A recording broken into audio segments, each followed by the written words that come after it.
Need to decrease photo size on iPhone? Then it's pretty simple and a quick process. Start by heading over to your application photos or gallery. Head over to the photo that you want to decrease the size. Click on the share icon at the bottom left corner of the screen. Over here you'll see the option of Save to Files. Click on it.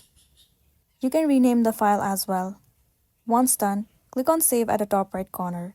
Now go back and head over to your application files.